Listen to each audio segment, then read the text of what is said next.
Literature review के chapter के रूप में रख पा रहे हैं।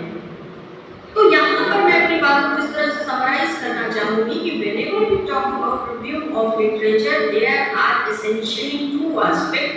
The first, review of literature as a finished product, and the second, review of literature as a process. Now coming to the next aspect. ये तो बात हो गई कि भाई रिव्यू ऑफ लिटरेचर है क्या, प्रोसेस है, प्रोडक्ट है। प्रोसेस क्या है? It is the systematic, it is the scientific, it is the technical examination, analysis and synthesis of the existing document related to your topic. इसको और मैं सरल शब्दों में बोलूं और सहज भाषा में अगर बात करें तो जो भी हमारे रिसर्च का विषय है, जो हमारी शोध समस्या है, शोध समस्या को कई बार ढूंढने से पहले या कई बार जब हमने शोध समस्या को तय कर लिया है उस स्तर पर जब हम डिटेल्ड एग्जामिनेशन करते हैं, एनालिसिस एंड सिंथेसिस करते हैं, इसका करते हैं all the available literature related to our topic, यानी हमारी शोध समस्या से जो भी संबंधित साहित्य उपलब्ध है उन सभी का जब हम डिटेल्ड में एनालिसिस और सिंथेसिस कर रहे हैं, क्रिटिकल एनालिसिस एंड सिंथेसिस कर रहे हैं, then it is called review of literature. ये तो बातें हम लोगों ने जान ली, ये बातें आप भी बेहतर जान रहे हैं। अब मेरा दूसरे स्लाइड की तरफ बढ़ते हुए मैं ये बताना चाहती हूँ कि what a literature review is.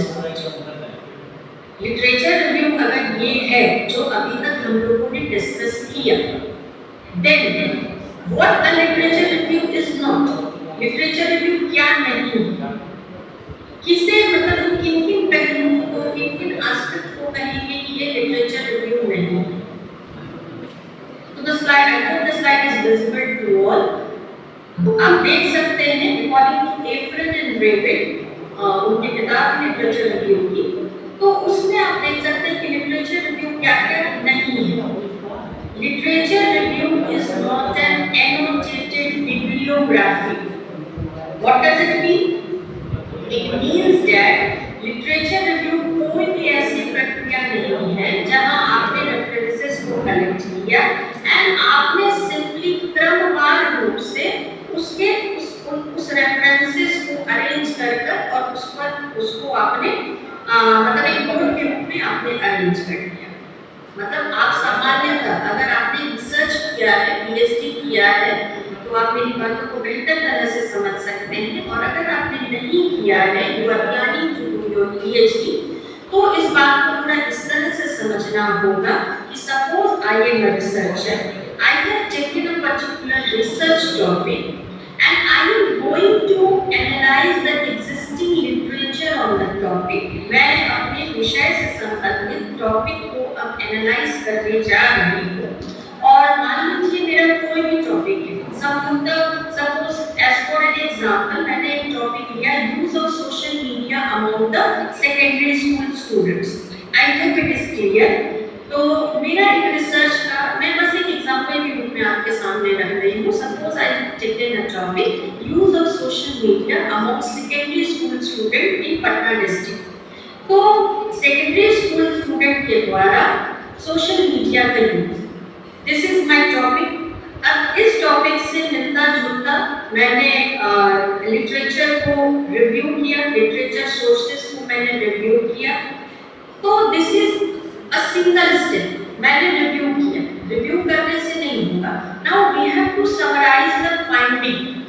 तो मैं यहाँ पर कह रही हूँ कि लिटरेचर रिव्यू एक एनोटेटेड बिब्लियोग्राफी नहीं है। इसका मतलब ये है कि सोशल मीडिया यूजेस पर अगर मैंने बहुत सारे लिटरेचर को रिव्यू किया है तो मुझे क्रमशः उसकी टिप्पणी नहीं लिखनी है, मुझे क्रमशः उसका नोट नहीं बनाना है। Rather we have to critically analyse and review those literature. इसके बजाय कि फलाने ऑथर ने सोशल मीडिया पर क्या कहा, दूसरे ऑथर ने सोशल मीडिया यूज पर क्या कहा, तीसरे ऑथर ने सोशल मीडिया की यूज पर क्या कहा, हमें इस तरह से अपनी बातों को क्रमशः नहीं लिखना है। अगर हम इस तरह से क्रमशः लिखते हैं तो ये एक एनोटेटेड बिब्लियोग्राफी की शक्ल ले लेती है। और रिव्यू क्या है? रिव्यू एनोटेटेड बिब्लियोग्राफी नहीं है। इसका मतलब ये है कि जब आप राइटिंग शुरू करते हैं, रिव्यू को लिखना शुरू करते हैं, you have to be critical in your approach. So this is first point that you all need to consider. कि literature review is not an annotated bibliography. The next point is literature review is not a presentation of our own ideas, arguments and assumptions. Okay, when we are going to review literatures, मान लीजिए मैं इसको इस रूप में समझाती हूँ कि suppose we are doing extensive review, हमें बहुत सारे ऑथर्स मिले, बहुत सारे जर्नल्स मिले, बहुत सारी किताबें मिली, आर्टिकल्स मिले, इंटरनेट सोर्सेज मिले, बहुत सारे। हमारा टास्क क्या है एज ए रिसर्च? हमारा टास्क ये नहीं है कि हम अपने ओपिनियंस को वहां इंसर्ट करें अपने रिसर्च में। This is not the task of research. तो हमें करना क्या है? हमें ये करना है, हमारा मेन काम यही है कि जो डिफरेंट ऑथर्स ने ऑलरेडी उस टॉपिक से संबंधित मुद्दे पे काम किया है, हम उनके फैक्ट्स एंड फाइंडिंग्स को सामने लाएं, ना कि हम अपने ओपिनियन को सामने रखें। ओके, तो research literature review is not a presentation of our own ideas, arguments and assumptions. The third point is literature review is not a position paper. Always remember, literature review is not a position paper. हमें अपने review में, हमें अपने research में ये भी ध्यान रखना होगा, मैं अगर कहूँ तो मुझे रिस्पेक्ट करना होगा, respect about diverse opinion, respect about diverse authors and their writings. संभवतः सोशल मीडिया यूजेज, जो मैंने अभी आपके सामने एग्जांपल रखा कि अगर हम सोशल मीडिया के यूज पर ही काम कर रहे हैं और अगर उससे संबंधित हम रिव्यू कर रहे हैं, तो you will come across a number of authors and there writing. कुछ ऑथर्स ऐसे होंगे जिन्होंने पॉजिटिव रिलेशन देखा होगा सोशल मीडिया के यूज का और बच्चों के एकेडमिक अचीवमेंट के प्रभाव। कुछ ऑथर्स ऐसे भी होंगे जिन्होंने नेगेटिव रिलेशन देखा होगा और कुछ ऑथर्स की राइटिंग ऐसी भी होगी जिन्होंने कोई रिलेशन नहीं देखा। तो एज अ रिसर्चर आपका काम ये नहीं है कि जो फाइंडिंग्स आपके अपने लाइकिंग्स के अनुसार हो आप उसे रिपोर्ट करें, जो फाइंडिंग्स आपके लाइकिंग्स के विपरीत हो या जिसे आप कंसीडर नहीं करना चाह रहे, कॉन्ट्रास्टिंग हो, उसे आप मतलब एक्सेप्ट ना करें या उसे आप रिस्पेक्ट ना करें।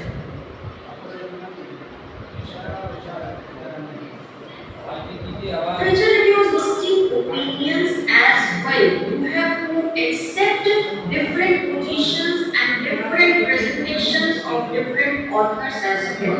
आपको तमाम चीजों को स्वीकार करना पड़ेगा और उसे आपको अपनी रिसर्च में हाईलाइट करना पड़ेगा। Now the next point is literature review is not about only the current literature in the field. Okay, तो जब हम लिटरेचर रिव्यू की बात कर रहे हैं, इसका मतलब ये नहीं है कि if we are conducting a study in 2025 and only the studies which are available in the recent time period, only we have to consider those articles. This is not the fact.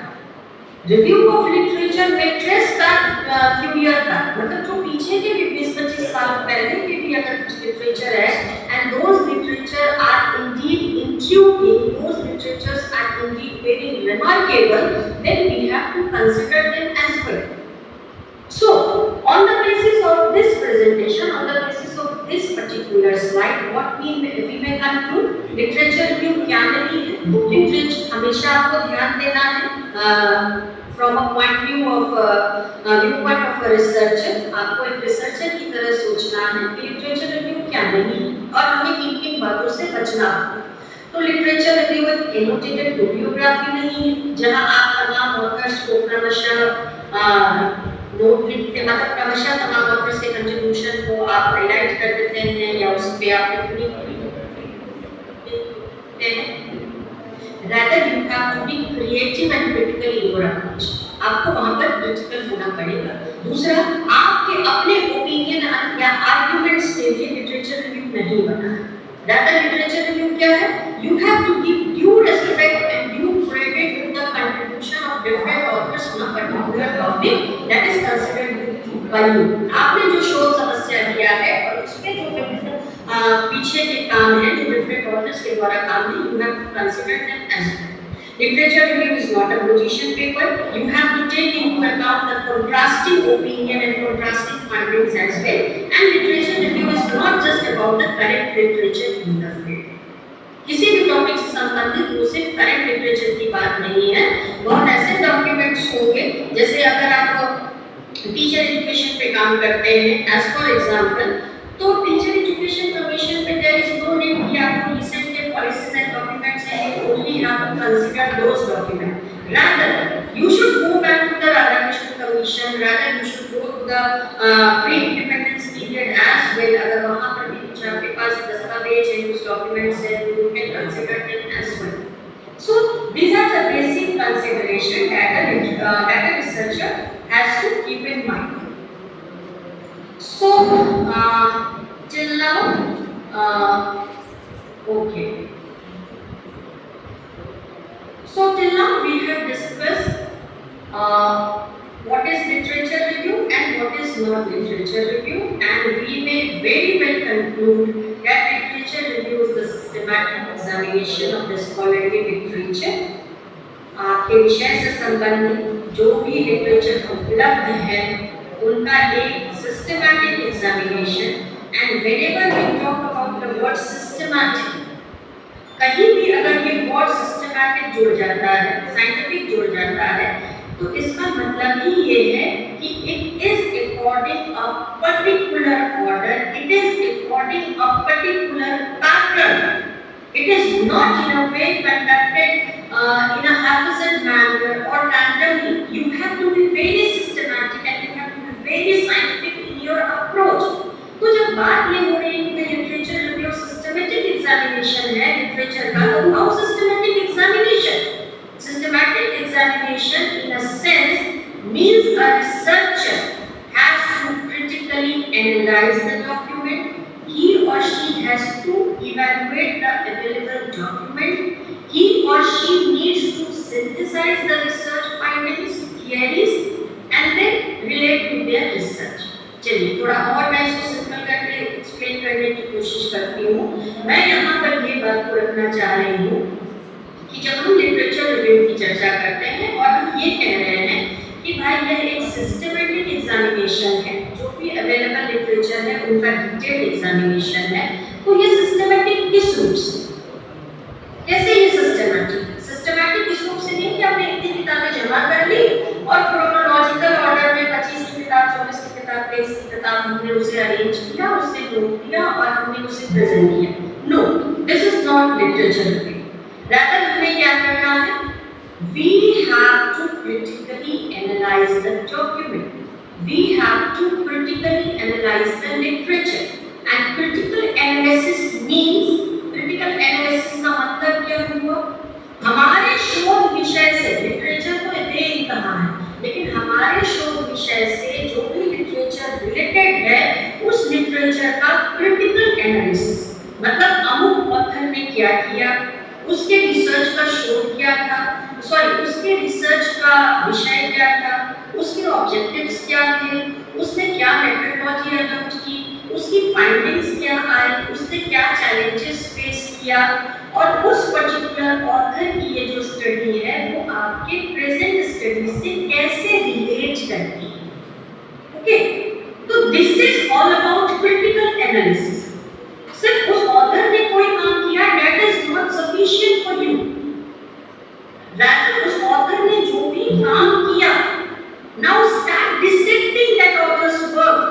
उस author के work को dissect करना शुरू कीजिए और आप देखिए उस ऑथर की कंप्लीट मेथोडोलॉजी क्या है, क्या उसकी जो स्टडी है वो आपके लिए एप्रोप्रिएट है या नहीं, क्या उस बंदे ने जो स्टडी की है, क्या उसने जो मेथोडोलॉजी अडॉप्ट की है, क्या आप उसे डिफरेंट मेथोडोलॉजी से वो स्टडी की जा सकती है या नहीं, क्या कुछ गैप है उस ऑथर की स्टडी में या लिटरेचर में कोई गैप है.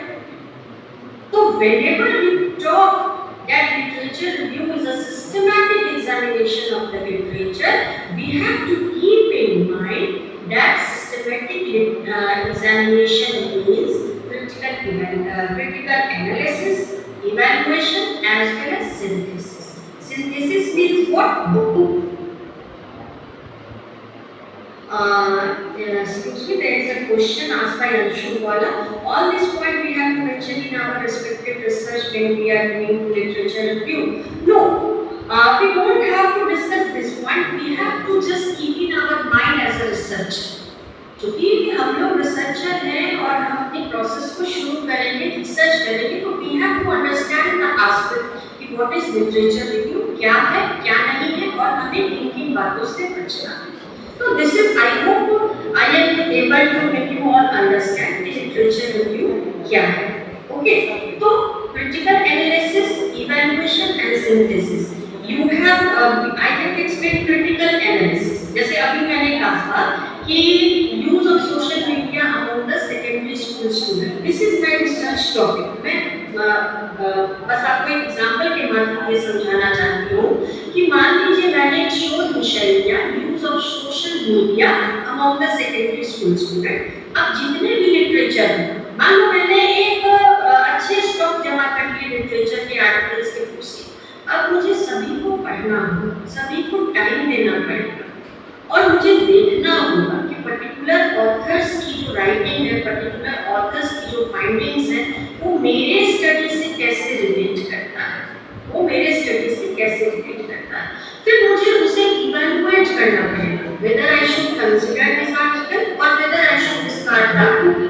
मतलब मुझे उसके वर्डिनेस को इवैल्यूएट करना पड़ेगा. मुझे 1000 किताबें मिली, मुझे नहीं मतलब 1000 किताबों से. अगर उन 1000 किताबों में मुझे सिर्फ 50 किताब ऐसी है जो काम की लगती है, then only I have to consider those 50 books. मुझे सिर्फ 50 बुक्स को देखना है कि मुझे ये ऑथर की किताब या ये ऑथर की राइटिंग्स अच्छी लगी है और मुझे इन ऑथर्स की किताब का रिव्यू करना है. जरूरी नहीं है कि मुझे सारे रिव्यू को कंसीडर करना है अपने थीसिस में. और उसके बाद हम फाइंडिंग को सिंथेसाइज करते हैं. सिंथेसाइज करने का मतलब हम डिफरेंट ओपिनियंस को एक प्लेटफॉर्म पे लाते हैं, मतलब हम अपनी राइटिंग्स में उसको शामिल करते हैं, उसको सिंथेसाइज करते हैं. और जब हम ये इस पूरी पेज सेटिंग प्रक्रिया से गुजरते हैं, इस पूरे एक्सटेंसिव प्रक्रिया से गुजरते हैं, तब जाके लिटरेचर रिव्यू एक प्रोडक्ट के रूप में, एक रिटन कंपोनेंट के रूप में, एक चैप्टर के रूप में हमारे सामने या किसी भी रिसर्चर के सामने आता है. I hope this is clear to you. Okay, now coming to the next slide. Okay, now coming to the next slide. जब बात लिटरेचर की लिटरेचर रिव्यू की होती है तो एक और क्रूशियल चीज है जो जिस पर समझ बनानी जरूरी हो जाती है, और वो ये है कि लिटरेचर रिव्यू में भी स्टैंड अलोन और embedded. Critical analysis or reflection of finding is essential to show in your thesis. Yes, it is very essential. It is very essential that you have to reflect on the findings. Now coming to the present slide, I will discuss it later on. Literature review may be standalone or embedded in the study. Do you have any idea regarding what is a standalone literature review or what is a literature review embedded in the study? You all are researchers. You all are going to be researchers. तो or you might have done your PhD. तो हमें एक researcher के point of view से चीज़ों को समझना होगा और ये आपको हेल्प करेगी इस मामले में कि लिटरेचर रिव्यू जो है वो स्टैंड अलोन रिव्यू भी हो सकता है. देखिए, स्टैंड अलोन रिव्यू का मतलब क्या है? एक embedded review is very simple. Embedded review को आप जानते हैं कि आपके थीसिस का या आपके आर्टिकल का या आपके डिसर्टेशन का एक इनहेरेंट पार्ट है, एक चैप्टर है या कंपोनेंट है. ये एम्बेडेड रिव्यू है. This is the most practical, this is the most prevalent practice of review of literature. ये हम सब जानते हैं कि embedded review क्या होता है. अगर आपने थीसिस लिखी, आपने डिसर्टेशन लिखा, आपने रिसर्च रिव्यू लिखा, तो उसमें रिव्यू ऑफ लिटरेचर को आप एक निश्चित स्थान देंगे, जगह देंगे, इंपॉर्टेंस देंगे. This is called embedded review. लेकिन there is also another different kind of review, that is standalone review. So what is standalone review? Standalone review is a document that only consists of review of literature on a particular topic. मैं आपको बताती हूँ कि as a researcher, as a practitioner,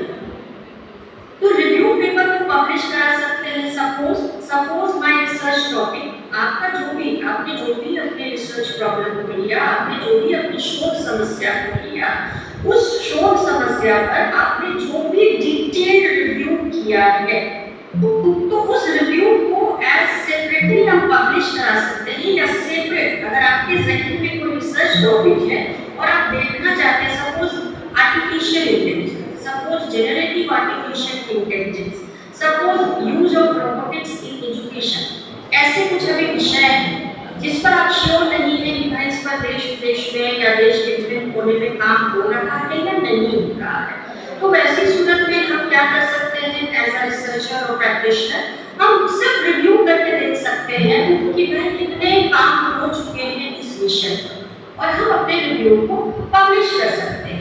तो वो सिर्फ review है, it is not about research, it is not about complete finding, it is only regarding review on a particular topic. हमने एज अ रिसर्चर सिर्फ यही कोशिश की है कि हमारा जो टॉपिक है, जो ही रिसर्च पेपर है, उस पर अभी तक क्या-क्या काम किया गया है एज एन आर्टिकल हम उसे पब्लिश करा सकते हैं एज एन आर्टिकल। और ये तो बात है इंडिविजुअल रिसर्चर के रूप में।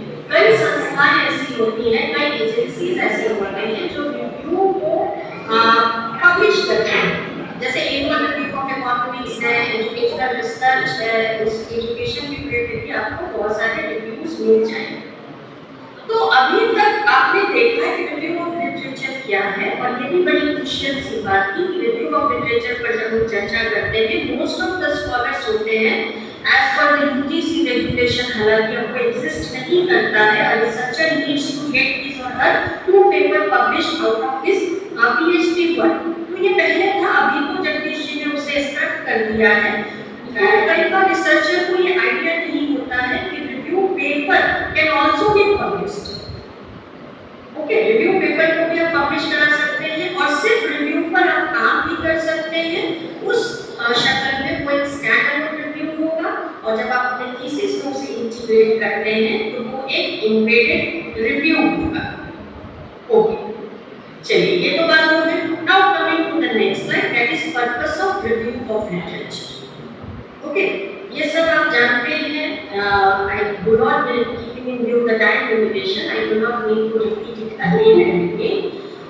Purpose of review of literature is what, इसको एक छोटे से एग्जांपल से मैं एक्सप्लेन करना चाहती हूँ। जैसे मैं कुछ छोटा सा एग्जांपल दे रही हूँ, अपने घरों से मैं एक एग्जांपल उठा के दे रही हूँ, घर से एग्जांपल उठा के दे रही हूँ। Suppose there is a partial function at your home and the mother is cooking in the kitchen. Suddenly she has to leave, she has to go somewhere. उन्हें जाना है, उन्होंने कुछ डिशेस बना के छोड़ दिया है।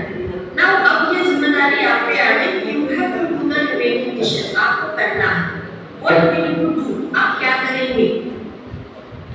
कुछ डिशेस आपकी मदर ने प्रिपेयर कर दिया, आप पे जिम्मेदारी हो गई कि अब आपको करना है, या आपने स्वेच्छा से वॉलंटियर किया कि मैं कर दूंगा या कर दूंगी, आप क्या करेंगे?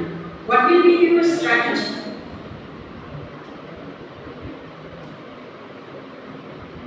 कोई भी रिस्पॉन्स जो भी आपके जहन में आए, अपनी बातों को रख सकते हैं।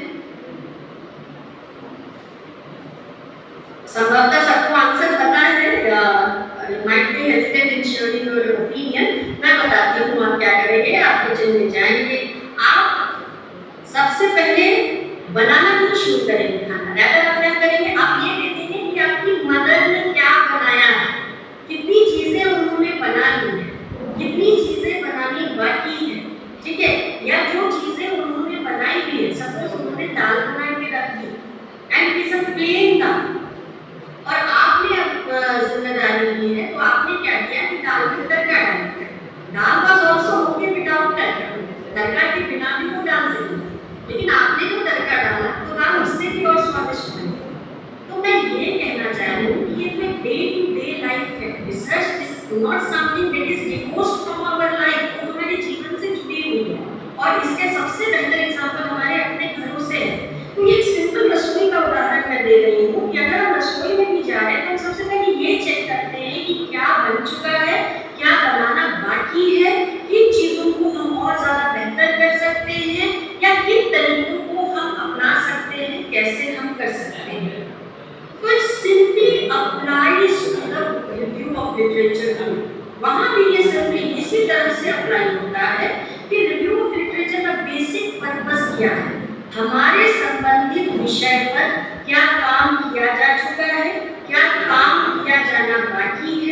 लिटरेचर में गैप कहाँ है? अगर सोशल मीडिया यूजर्स पे सपोज 50 ऑथर ने कोई काम किया है और आप भी सोशल मीडिया यूजर्स पर काम कर रहे हैं, तो क्यों कर रहे हैं? What is the need to repeat?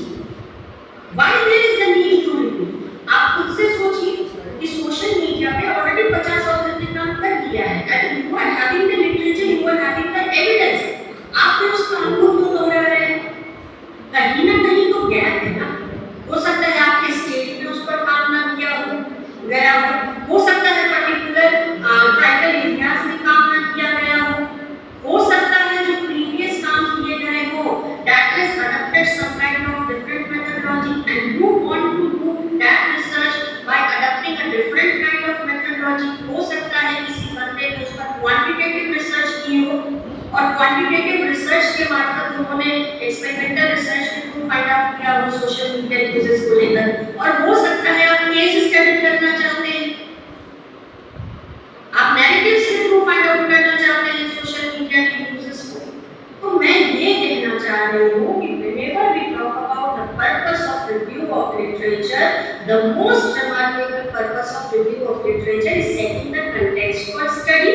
It helps us to know what has been already done, what needs to be done, and what are the strategies or methodologies or procedures that can be adapted or that can be modified, and hence thereby building or constructing or creating some another sort of knowledge.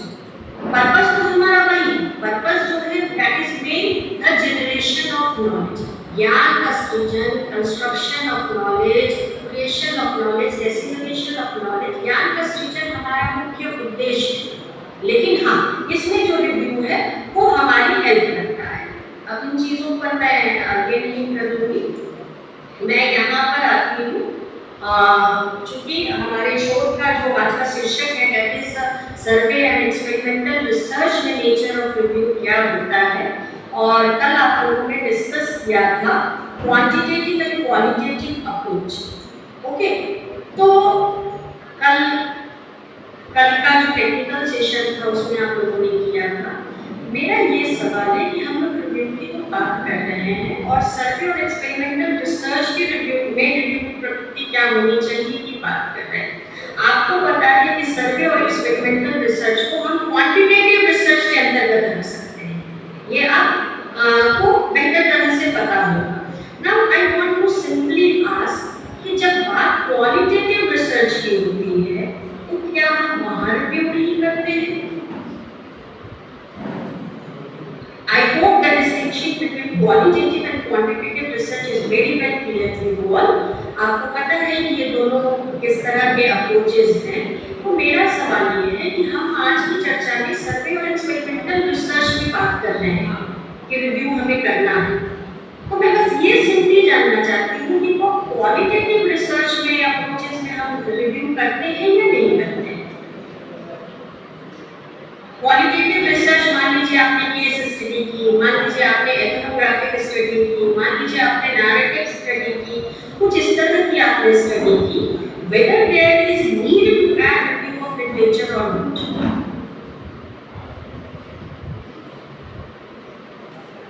Yes or no?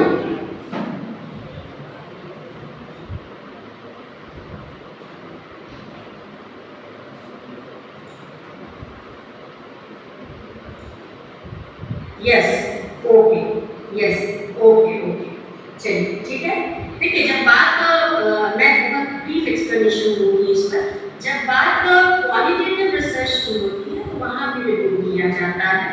हाँ, वहाँ थोड़ा different होता है, review का pattern different होता है, लेकिन जब अब उस पर इतना वक्त नहीं है कि मैं उसे एक्सप्लेन कर सकूँ, लेकिन वहाँ भी रिव्यू होता है। कई बार सेपरेट चैप्टर के रूप में नहीं होता है, कई बार इंट्रोडक्टरी एस्पेक्ट्स के रूप में होता है, क्योंकि qualitative research is all about adopting an inductive approach की बात करता है।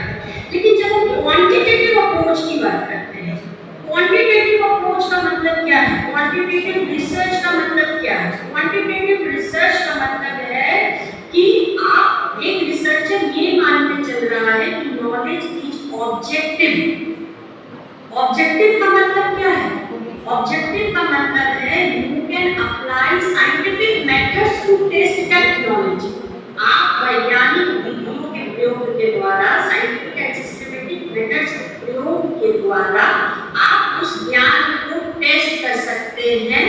ओके, मतलब कॉज एंड इफेक्ट रिलेशनशिप है, आप किसी भी हाइपोथेसिस को टेस्ट कर सकते हैं and finally you can prove whether the hypothesis is accepted और नॉट। तो क्वांटिटेटिव रिसर्च एक ऐसा रिसर्च है जहां हम नॉलेज को ऑब्जेक्टिव मानते हैं, फिक्स्ड मानते हैं और उसका मापन और मूल्यांकन संभव है, उसका मेजरमेंट एंड टेस्टिंग जो है वो संभव है।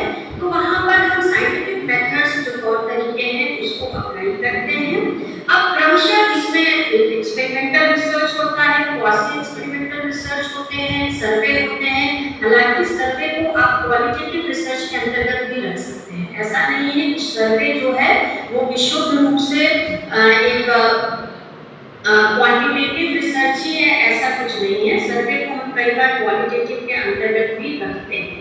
चलिए, यहाँ तो बात हो गई है क्वांटिटेटिव रिसर्च की बात है। आई होप कि आपको सर्वे और एक्सपेरिमेंटल रिसर्च की कुछ जानकारी होगी, क्योंकि अभी हम इन चीज़ों को डिस्कस नहीं कर सकते हैं। तो जब बात सर्वे की होती है, सर्वे आपको मालूम है, मान लीजिए कि आप इसको इस तरह से देखिए कि सर्वे रिसर्च का मैं एक एग्जांपल देती हूँ।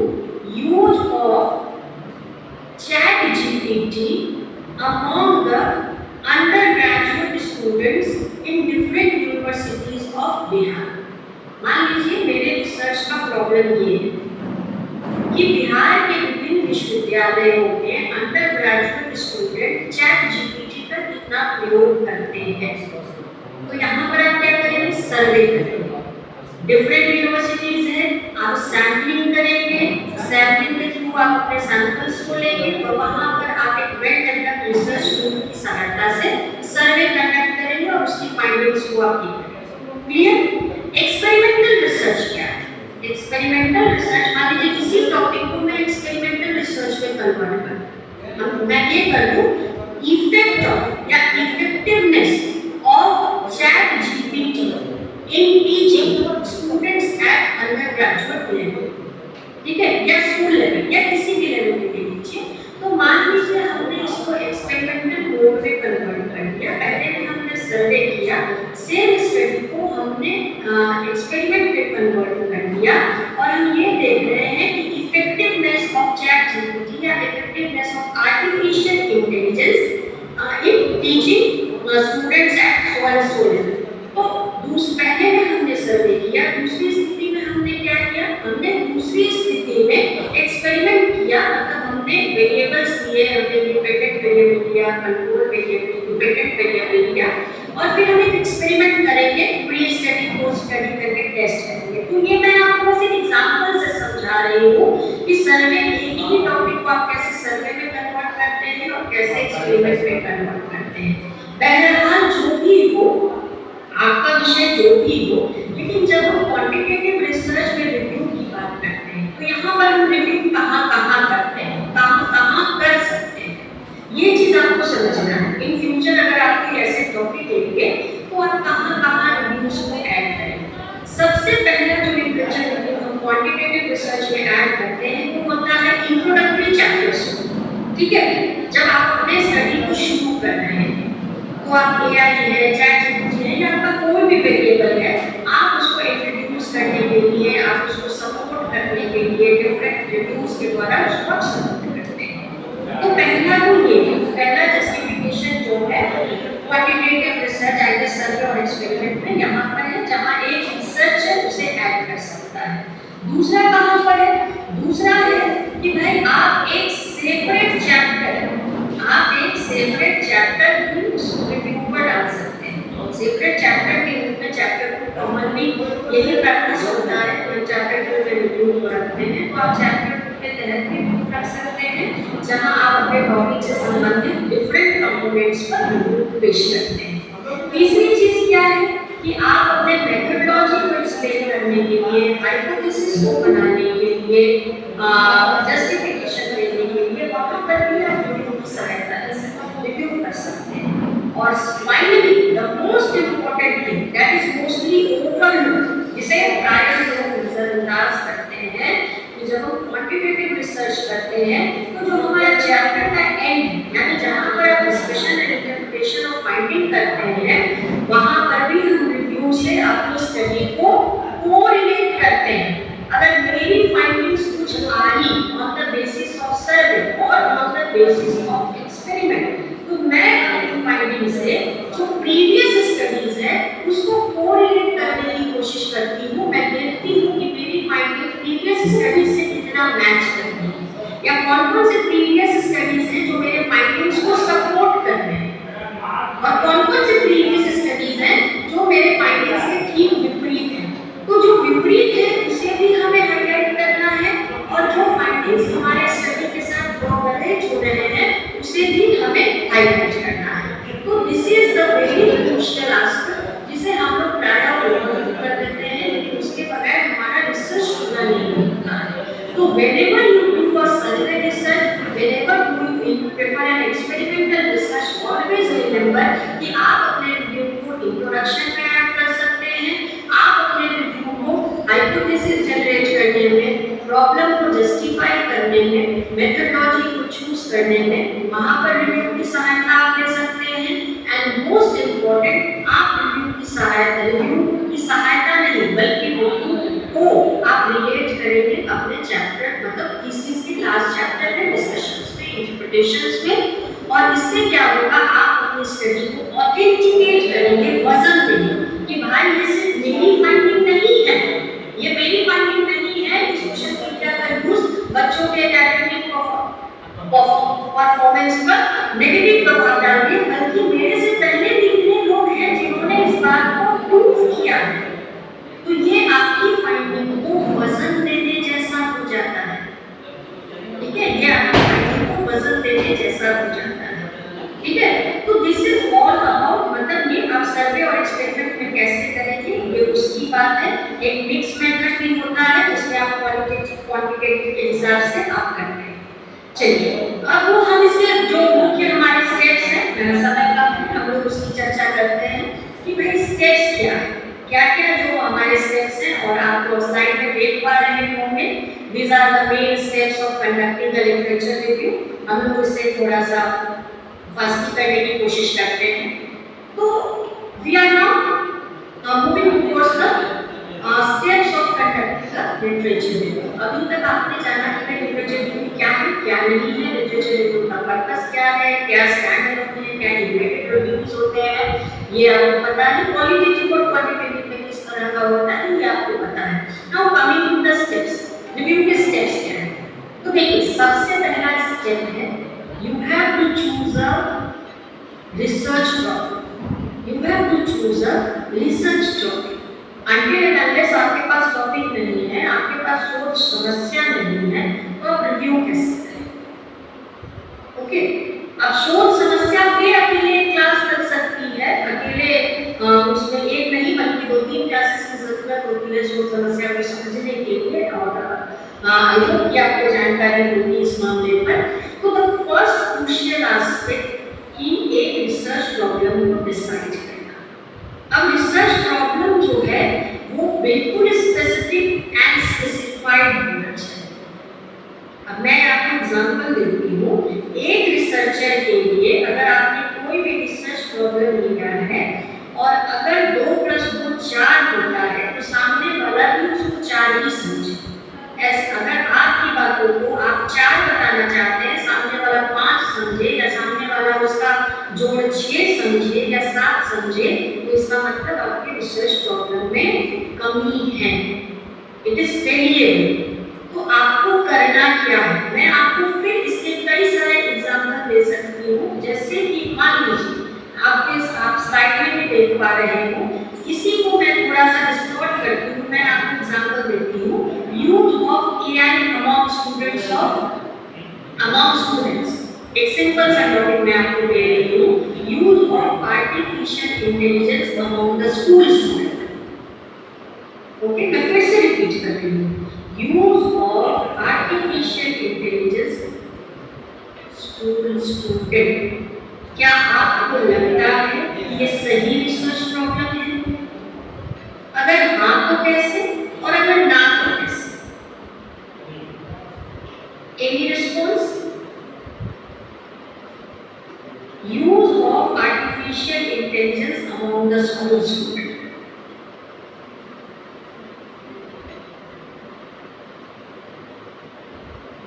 No response. चलिए मैं ही बताती हूँ, ये जो मेरा टॉपिक है ये एप्रोप्रिएट नहीं है, ठीक है, ये नहीं है, इस पर रिसर्च नहीं हो सकता अनटिल अनलेस आप इसे मॉडिफाई करें, इसे वर्केबल बनाएं। कैसे वर्केबल आपने बनाएंगे? आप बनाएंगे, आपने लिख दिया कि स्कूल के स्टूडेंट के द्वारा आर्टिफिशियल इंटेलिजेंस का इस्तेमाल। भाई स्कूल भी अलग अलग तरह के हैं, सरकारी है, निजी है, एडेड है, माइनॉरिटीज के हैं, बहुत तरह के स्कूल हैं, ग्रामीण क्षेत्र में है, शहरी क्षेत्र में है, स्कूल कई तरह के हैं, प्राथमिक स्तर है, माध्यमिक स्तर है, उच्चतर माध्यमिक स्तर है। तो आपने अपने स्टडी को लिमिट कहाँ किया? हाँ, अगर आप ये लिखते हैं कि use of artificial intelligence among the secondary school student in Patna district, तो ये वेल आइडेंटिफाइड है। मैं जो समझाना चाह रही हूँ आप वही समझिए कि पटना जिले में जो सेकेंडरी स्कूल के बच्चे हैं वो आर्टिफिशियल इंटेलिजेंस को कितना यूज कर रहे हैं, तो तब जाके ये डिफाइंड होगी। लेकिन अगर सिर्फ हम सिंपल स्कूल स्टूडेंट कहते हैं तो वो जो टॉपिक है वो हमारा डिफाइंड नहीं होगा।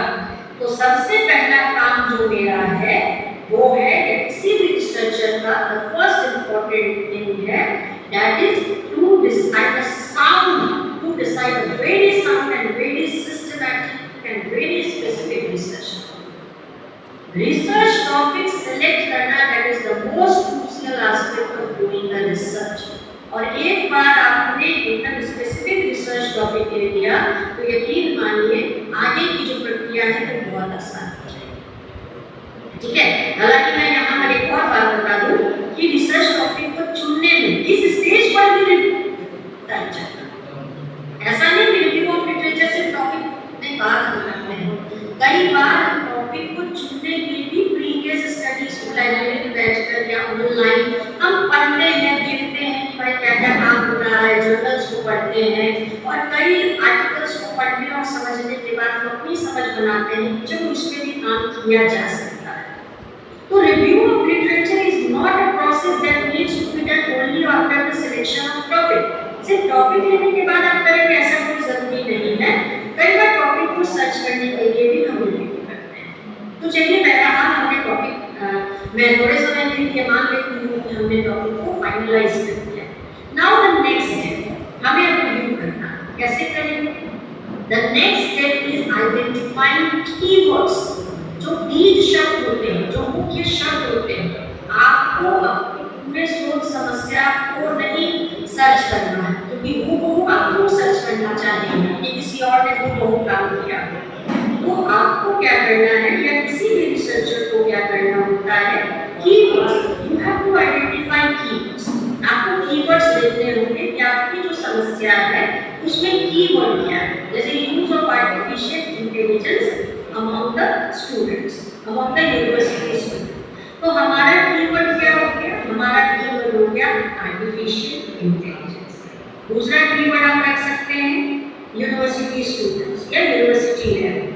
तो आपका जो रिसर्च का टॉपिक है और रिसर्च के टॉपिक के जो मुख्य वेरिएबल होंगे, जो मुख्य कंपोनेंट होंगे, उसी कंपोनेंट से आपको कीवर्ड्स निकालने हैं। एक, दो, तीन, कुछ भी हो सकता है और उसी कीवर्ड की सहायता से आपको लिटरेचर को पहले सर्च करना है, सर्च करने के बाद रिव्यू करना है। तो सर्च आप कैसे करेंगे? आपको सोर्स को समझना होगा। आपने प्रॉब्लम ले लिया, ओके, आपने कीवर्ड्स ले लिए, ओके। तीसरा काम है अब आपको सर्च करना है, ओके। सर्च करना है, सर्च आप कैसे करेंगे? आपको सोर्सेस को देखना है कि भाई मुझे कहाँ से सोर्सेस मिलेंगे। क्या मुझे लाइब्रेरी जाना होगा? क्या मुझे इंटरनेट को अवेल करना होगा? तो सोर्सेस का मतलब क्या है? सोर्सेस मतलब तमाम चीजें हैं और आई होप कि आपको ये जानकारी पता हो। प्राइमरी सोर्सेज होते हैं, सेकेंडरी सोर्सेज होते हैं, टर्शियरी सोर्सेज होते हैं।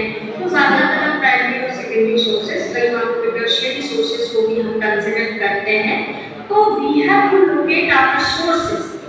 हमें उन सोर्सेज तक जाना होगा। क्या लाइब्रेरी में जाने से हमारा काम हो जाएगा? और आज के डेट में only sitting in the library is not sufficient, rather you have to search for databases. आपको वहां पर भी इलेक्ट्रॉनिक डेटाबेसेस को भी सर्च करना पड़ेगा। तो जैसे आपने कीवर्ड्स लिए, कीवर्ड्स के बाद आपने अपने सोर्सेज को ध्यान देना है कि मेरे लिए सोर्सेस क्या है। बुक्स हो सकते हैं, डॉक्यूमेंट्स हो सकते हैं, पॉलिसीज हो सकते हैं, आर्टिकल्स हो सकते हैं, मैगजीन्स हो सकते हैं, अखबार हो सकते हैं, इंसाइक्लोपीडियाज हो सकते हैं, मतलब अलग तरह की रिपोर्ट हो सकती है, सेंसस हो सकती है। तमाम किस्म के सोर्सेज अवेलेबल हैं आज की डेट में, और उन सोर्सेज को एक्सेस कर पाना आज की डेट में बहुत ईजी है, because you are having the internet connectivity. तो बहुत ऐसी चीजें जो लाइब्रेरी में अवेलेबल नहीं है, आप इंटरनेट के थ्रू उन चीजों को एक्सेस कर सकते हैं।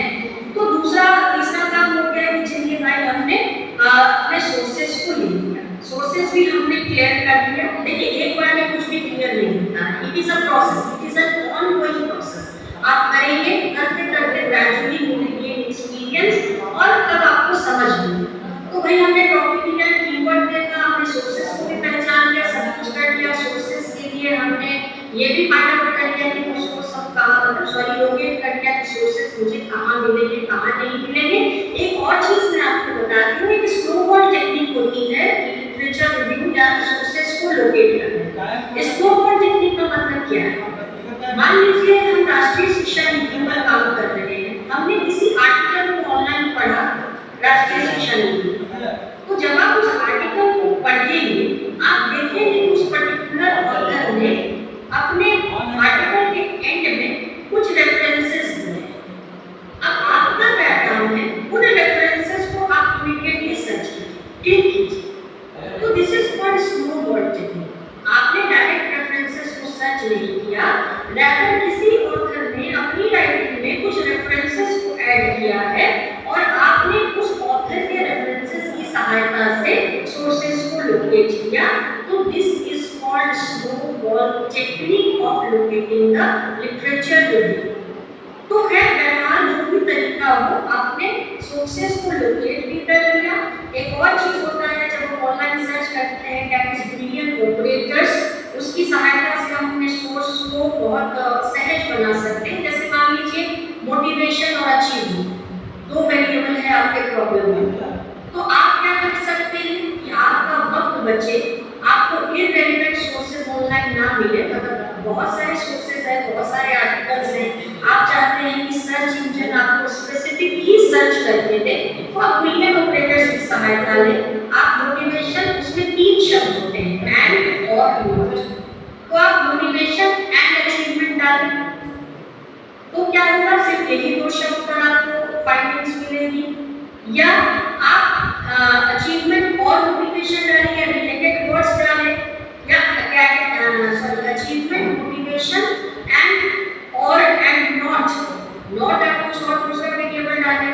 कहने का मतलब है एंड और नॉट की सहायता से आप अपने सर्च को स्पेसिफिक बना सकते हैं। जैसे ही आप ये कमांड देंगे तो सर्च इंजन आपको, आप जो स्पेसिफिक शब्द दे रहे हैं कि भाई मुझे मोटिवेशन एंड अचीवमेंट चाहिए, एंड दूसरा मुझे कुछ नहीं चाहिए, या मुझे एकेडमिक अचीवमेंट दे दो या सिंपली अचीवमेंट दो, और तीसरी चीज मत, और मुझे आप अचीवमेंट दे दो, मोटिवेशन मत दो, अचीवमेंट नॉट मोटिवेशन, तो वो आपको स्पेसिफिक करके देगा। तो ये भी आपके लिए एक बेहतर तरीका होता है। चलिए ये वो चीज है।